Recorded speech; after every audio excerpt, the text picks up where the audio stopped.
Hola, ¿qué tal compañeros? Mi nombre es Marlene Sandoval. A mí me tocó hablarles sobre el tema de las triptaminas y las piperecinas. Y bueno, mi voz ahorita se encuentra un poquito ronca, así que voy a hacer todo lo posible para que sea entendible mi voz. Y pues nada, ya voy a comenzar.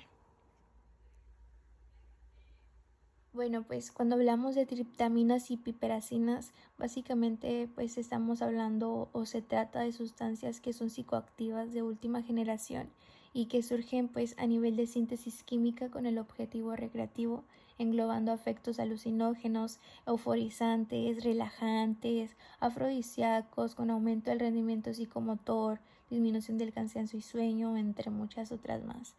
También se puede tratar o se usan para combatir los efectos indeseados del consumo de otras drogas de abuso y del alcohol y como vigorizantes. Y también aquí quiero recalcar que no solamente se trata de estas dos, sino que dentro de este mismo o de todo lo que acabo de hacer mención, pues también entran otras drogas, ya sea como la éxtasis y bueno, en fin, muchas otras más. Bien, ahora, ¿qué son las triptaminas? Bueno, las triptaminas son un grupo de sustancias cuya estructura y forma de acción están relacionadas tanto con el LSD como con la psilocibina. Algunas triptaminas son producidas de forma natural por diversas plantas, hongos o animales y han sido empleadas históricamente como sustancias alucinógenas para beber o inhalar y pues también se pueden obtener mediante síntesis química. El LSD que ahorita hice mención es una droga sintética, semisintética, perdón, y esta está derivada del ácido lisérgico, es un alcaloide que se encuentra en un hongo. Y esta, bueno, es una de las sustancias alucinógenas más potentes que se conocen y está incluida en la lista 1 de convenio sobre sustancias psicotrópicas de 1971, como dato. Otro dato es que las triptaminas sintéticas aparecieron en los mercados de drogas ilícitas en la década de los 90 y el uso de las triptaminas sigue siendo limitado, aunque pues parece haber aumentado durante los últimos años. También los nombres callejeros de algunas de las triptaminas son el foximetoxi, el alfa-O o el alfa y el ODMS. Las triptaminas naturales están comúnmente disponibles en preparaciones de setas secas, mientras que los derivados de triptaminas pues se venden en formas de cápsulas, tabletas, en polvo o líquido. Y las triptaminas generalmente pues se tragan, inhalan, fuman o se inyectan. Bueno, como verán aquí tenemos esta tablita en donde nos explica básicamente las formas utilizadas comúnmente de las triptaminas y pues su modo de administración. Como ya les dije, se pueden consumir mediante sustancias sólidas, en polvos, líquidos, aceitosos, comprimidos como por ejemplo cápsulas, y obviamente unos se van a inhalar, otros se van a inyectar y otros van a ser de consumo oral dependiendo obviamente de qué forma o de qué forma esté pues esta, esta droga.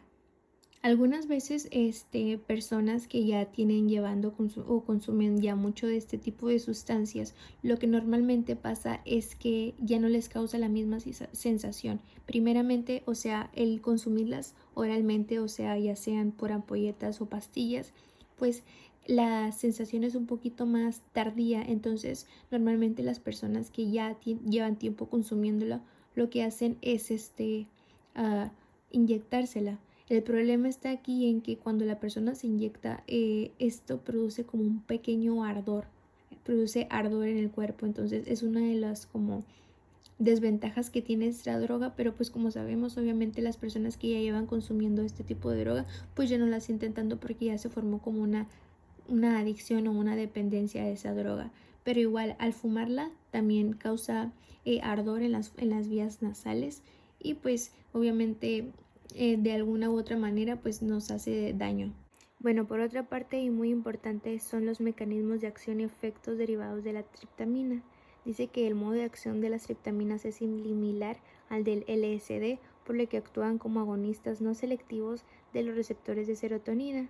La pérdida de coordinación derivada de su consumo suele ser más pronunciada que la que produce el LSD. Sus efectos dependen mucho de la dosis y la duración puede ser extremadamente corta, pocos minutos, sobre todo cuando se fuma. Bueno, como efectos de las triptaminas, pues básicamente es que los estudios taxológicos sobre las triptaminas pues son muy limitados. Entonces, pues los efectos adversos relacionados con el uso, por ejemplo, del metoxofín incluyen, por ejemplo, inquietud, agitación, problemas gastrointestinales, angustia, tensión muscular, y se han descrito muertes asociadas con el uso de este y otras triptaminas. Entonces, sí son muy peligrosas. Ok, ahora voy a hablar sobre las piperacinas. Las piperacinas son una familia de compuestos químicos que han tenido pues diferentes finalidades dependiendo del objetivo del tratamiento. Existen sustancias dentro de esta familia que son utilizadas principalmente como antiparasitorios, antihelmínticos, antidepresivos, antipsicóticos, entre otros. O sea, se utiliza tanto para la medicina humana como para la medicina veterinaria, pero dentro del contexto del uso recreativo ha sido agrupada en la familia de las Research Chemicals, sustancias que generalmente son NPS de diseño. Por ahí leí también que las piperecinas se utilizan en la industria para la fabricación de plásticos, resinas, pesticidas, líquidos de frenos y pues para una amplia variedad de materiales y productos. Entonces, si nos ponemos a pensar y a relacionar, las personas que consumen las piperacinas como drogas, pues imagínense el daño que le causan a su organismo al consumirlas, porque si bien se utilizan como fines de médicos de veterinaria, imagínense veterinaria, entonces si estas personas la están consumiendo como droga, imagínense el daño que le están causando a su organismo. Entonces pues básicamente la piperecina no es algo que se debe consumir como pues que sea normal, ¿no? Por otro lado, los derivados de la piperacina son un grupo pues de drogas de diseño modificados químicamente de la piperecina, que es un anillo de 6 compuestos con 2 átomos de nitrógeno ubicados de forma opuesta. Los derivados piperacínicos se dividen en dos clases, los benzilpiperacinas y los fenilpiperacinas. Por ejemplo, si tú sales a la calle en Estados Unidos, estas sustancias se van a relacionar con nombres como por ejemplo el Bliss, el Exodus, Euphoria, el Gustav, Éxtasis, Herbal Éxtasis, el Jump, Party Feels, Rapture, entre otras. Y generalmente estas sustancias son administradas de forma oral, en cápsulas, tabletas, polvos o de forma líquida. Las piperecinas frecuentemente aparecen como adulterantes o aditivos de sustancias como el éxtasis, la cocaína, la anfetamina y las ketaminas. Pero también uno de los estimulantes más conocidos de las piperecinas es el BZP, el TFMPP, el DBZP y el MCPP. Este tipo de drogas pertenecen al grupo C, lo cual significa que están en contra de la ley poseerlas, regalarlas o venderlas. Poseer este tipo de sustancias puede conllevar como a 2 años de prisión o a una multa ilimitada. En cuanto a las propiedades químicas, se puede decir que la piperecina es un sólido que forma cristales o agujas incoloras o de color blanco. Se oscurecen al ser expuestas a la luz. Poseen como un olor a acre o manacal, teniendo como un sabor como salado. No es que yo sepa, sino que lo leí aquí en un artículo que encontré. Y pues es una sustancia muy soluble al agua, así como la glicerina, por ejemplo. Ahora imagínense, después de escuchar todo eso, hay algunas personas que no son conscientes del peligro del consumo de drogas y mezclan este estimulante con anfetaminas o alcohol. Y esto obviamente puede llegar a ser muy mortal. Por ejemplo, los chavitos esos que apenas andan queriendo probar estas cosas y que dicen, ay, dame de esta, no pasa nada. Y que empiezan a mezclar de todo. Imagínense qué tan mortal o qué tan fuerte puede llegar para su organismo. Solamente imagínense. Entonces, sí son muy peligrosas estos estimulantes. Como mencioné anteriormente, hay ciertos tipos de piperacinas y una de las principales y de las cuales yo les quise hacer mención es del BZP, que su nombre químico es benzilpiperacina. Y bueno, actualmente esta droga se vende en envases tipo ampollas o en formas de pastillas con diferentes nombres, con el fin pues básicamente de no percatar su gravedad, ¿no? Obviamente, aquellas personas que consumen este tipo de drogas o este tipo de estimulantes, presencian habitualmente un aumento de la frecuencia cardíaca y de la presión arterial. Y una de las formas de averiguar que un sujeto ha tomado este tipo de estimulantes es mediante las pupilas, las cuales se dilatan y a su vez pues presentan dolores de estómago y náuseas.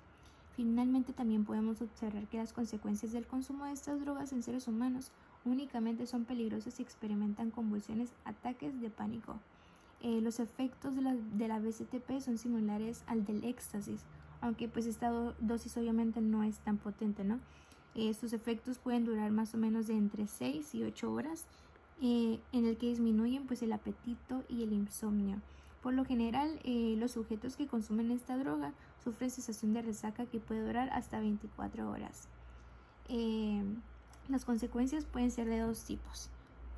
Consecuencias a corto plazo y a largo plazo. Por ejemplo, a corto plazo pues serían que las sensaciones de agitación, vómitos, dolor de estómago, convulsiones, ritmo cardíaco irregular y también pues diarreas o fiebres. Y a largo plazo pues que sería que el estimulante, que al ser un estimulante pues le hace especialmente peligroso si se toma por cualquier persona que sufre presión arterial alta o enfermedades corazón.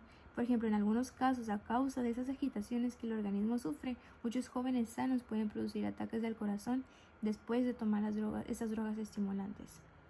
Otro dato es que los informes señalan que la BZP tiene un potencial de abuso y dependencia parecido al de la anfetamina y que causa un efecto estimulante aumentando el ritmo cardíaco, como ya lo mencioné, y la presión sistólica. Además, los resultados de estudios en animales demuestran que este compuesto estimula la liberación de dopamina, serotonina y noradrenalina e inhibe su reabsorción.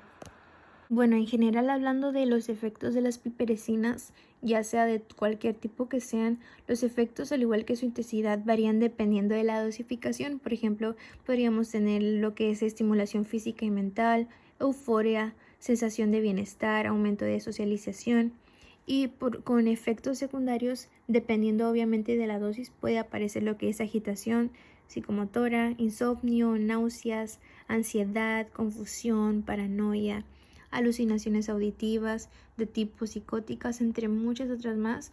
Y bueno, creo que eso ya lo había mencionado.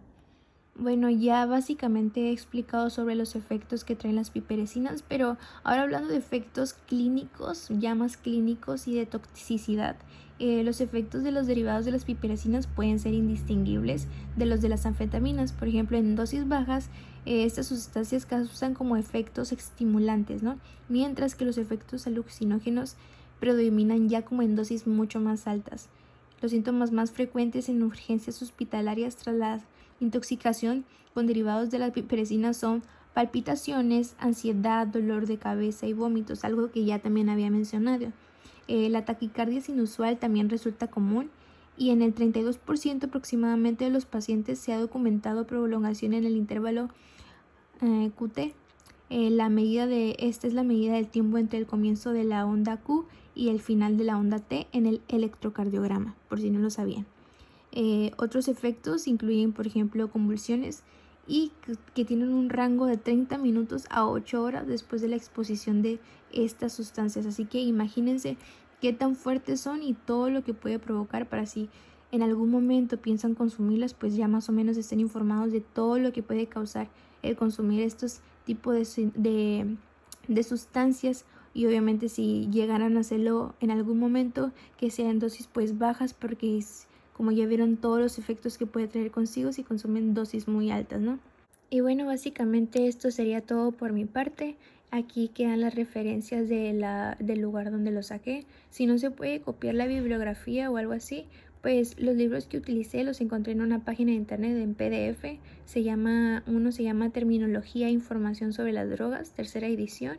Y el otro se llama Mercado Emergente de Sustancias Sintéticas, Guía para Profesionales de la Salud y las Adicciones.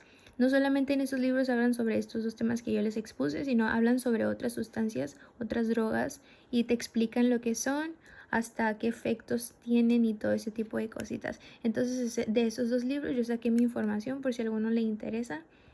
Y pues nada, como conclusión que podría decir, pues que obviamente evitar todo este tipo de sustancias, porque obviamente estas sustancias son dañinas para nuestro organismo. Y si conocemos a personas, como hemos aprendido en clases, si conocemos a adolescentes que por algún momento están pasando por situaciones difíciles, pues desde ese momento empezar a hablar con ellos y pues obviamente informarles sobre las consecuencias que puede traer consigo el uso de este tipo de sustancias, porque a veces uno por juego, por diversión solamente las consume y después se hace como una adicción y ya es muy complicado como que las dejen. Entonces obviamente desde que son adolescentes pues empezarles a dar información sobre este tipo de drogas.